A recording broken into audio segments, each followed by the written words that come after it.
Vous êtes né en quelle... Eh ben voilà, bah, ça correspond à la voiture pratiquement. Parce que la voiture est sortie en 1976. On va voir avec le propriétaire, mais je crois que c'est ça. Vous avez connu ça à l'époque? On en voyait beaucoup quand même.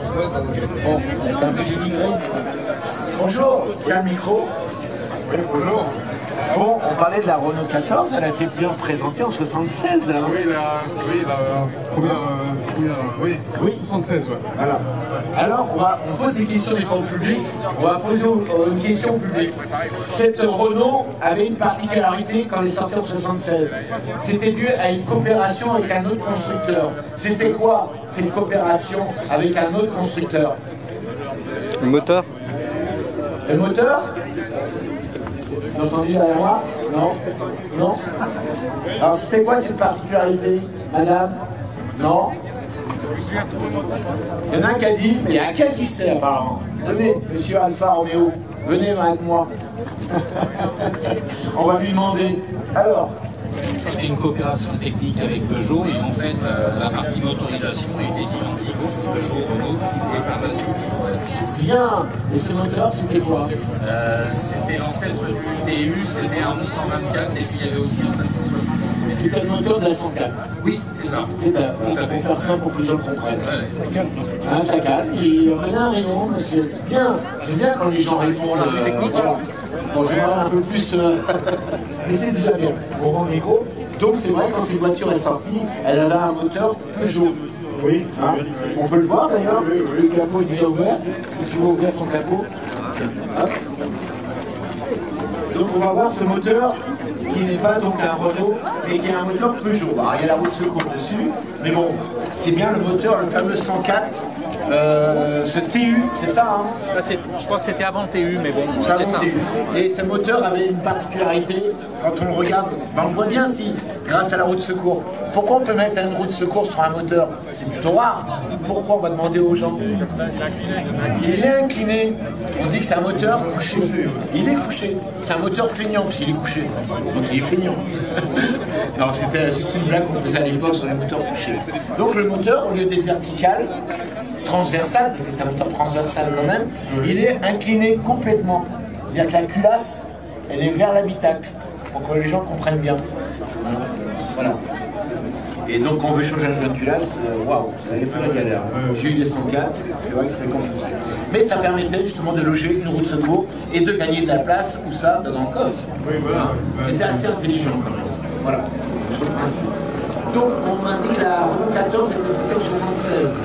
La tienne est plus récente que ça, je pense. Oh, oui, en 76. Les clignotants n'étaient pas là. Voilà, ils étaient ici. Ils étaient là. Voilà. Voilà. Et puis, la forme n'était pas la même. La forme du phare était peut-être pas la même.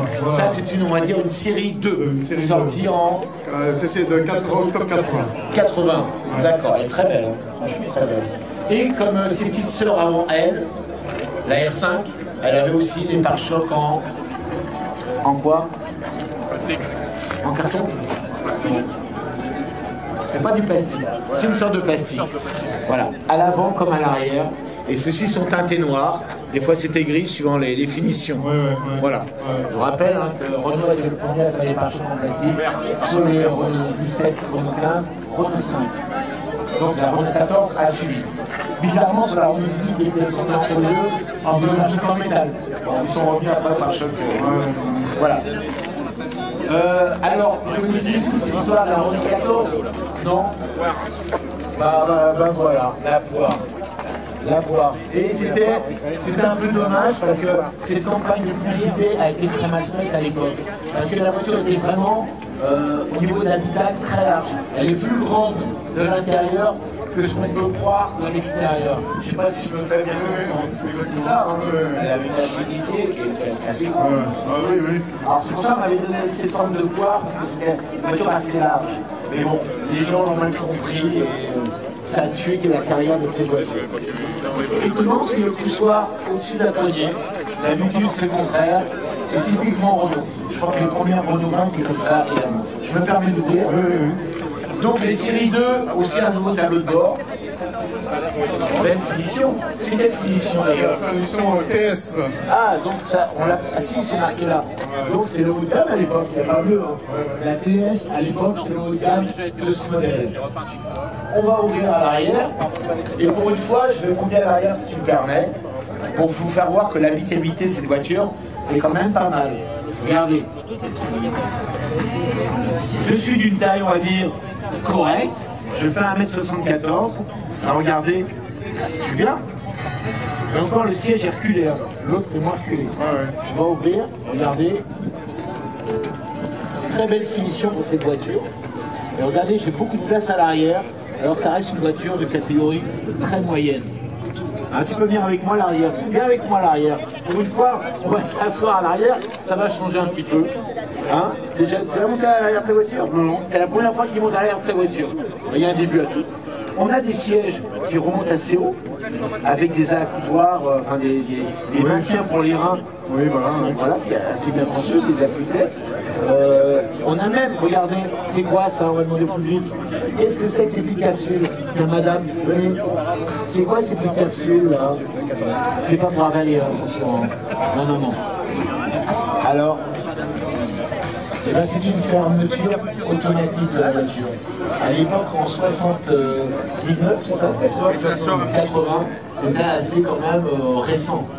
C'est-à-dire que quand on ferme les clés, à clé de la voiture, il y a un petit, c'est ça que ça veut dire si je me trompe? Rouge. Il y a un petit Tu vois rouge qui remonte. Un petit piton, voilà, le mot. Piton rouge qui va monter à l'intérieur. On verra visuellement que la voiture elle est fermée. Alors c'est pas le bip bip, mais c'est l'ancêtre du bip bip déjà. Et ça marchait. Et ça marchait. On critique souvent les Renault, mais les Renault, je suis désolé. Regardez ce ciel de toit assez bien fini, en losange. Je rappelle qu'elles sont Renault. Regardez le tableau de bord, je ne sais pas si vous voyez. Ouvrez la porte à l'avant, il faut bien ouvrir. La porte à l'avant. Regardez ce tableau de bord. Les manos. Il y a des manos, il y a une pendule. Vous avez une température, vous avez toutes les informations. Tableau de bord que je trouve assez esthétique. Les commandes de chauffage sont à portée de main. Regardez, le volant est assez sympa. Non, c'est une voiture à l'époque, l'ATS, et au niveau puissance, combien? 7 chevaux. 7 chevaux, double carbu, double corps. Voilà. Et on avait en plus un coffre conséquent. Oui, voilà. On avait un coffre conséquent. Déjà à l'époque, on parlait que Renault a lancé le turbo en F1. C'est un petit rappel. Renault a gagné sa première victoire en F1. C'était en quelle année? On va demander aux gens. Renault, première victoire en F1, quelle année? Avec le turbo. Le V6 turbo, personne ne sait? Dans la foule. Aujourd'hui, c'est plus Renault, c'est Alpine. Première victoire de Renault en F1. Et ben, c'était en 79 au Grand Prix de France à Dijon, avec Jean-Pierre Jabouille. Première victoire d'une Renault en Formule 1 avec le turbo. Ça c'est marrant. Voilà, ça c'est un petit clin d'œil. Voilà, il y en a qui mettent des chiens. Et lui il a mis une voiture. C'est pas mal. Une tablette alors, qui ne se relève pas avec le haillon. Là c'est un peu dommage. Qu'il faut relever à la main. Et regardez le coffre. Regardez le coffre. Hop. Ah ben oui, dis donc, c'est automatique. J'ai cru que j'avais cassé quelque chose. Waouh, c'est intelligent comme... Et la banquette se rabat, bien sûr. On peut doubler le volume. Oui, voilà. Ouais. Donc je remets la tablette.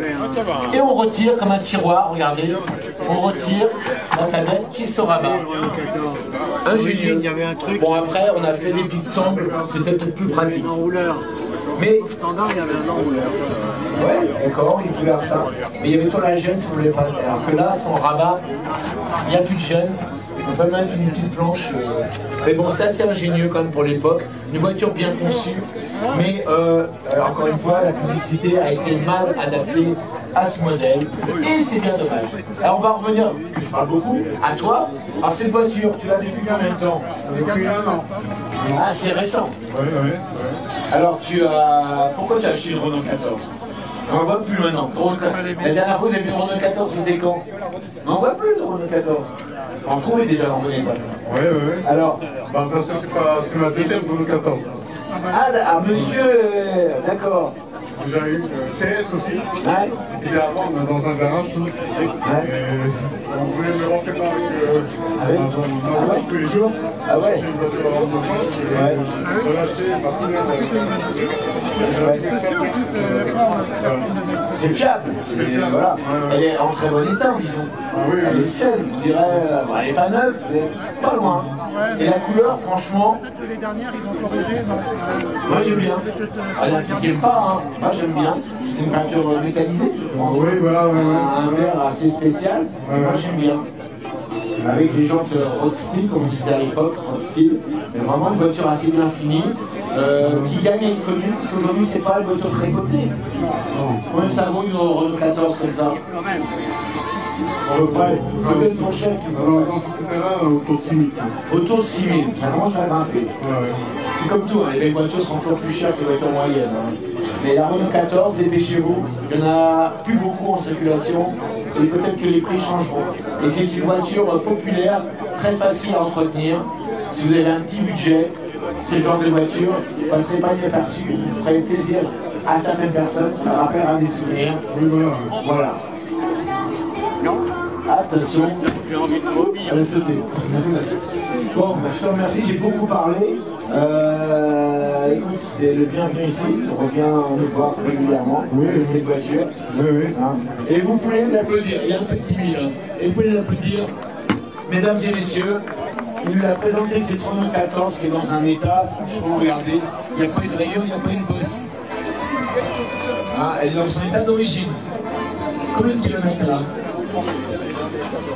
Répète plus fort. 43 000 km. 43 000 d'origine. Allez trouver une voiture comme ça aujourd'hui, populaire. Voiture populaire qui ont beaucoup roulé en général. Bravo à toi. Merci. J'ai pas demandé ton prénom. Olivier. Merci Olivier. Au plaisir de te revoir.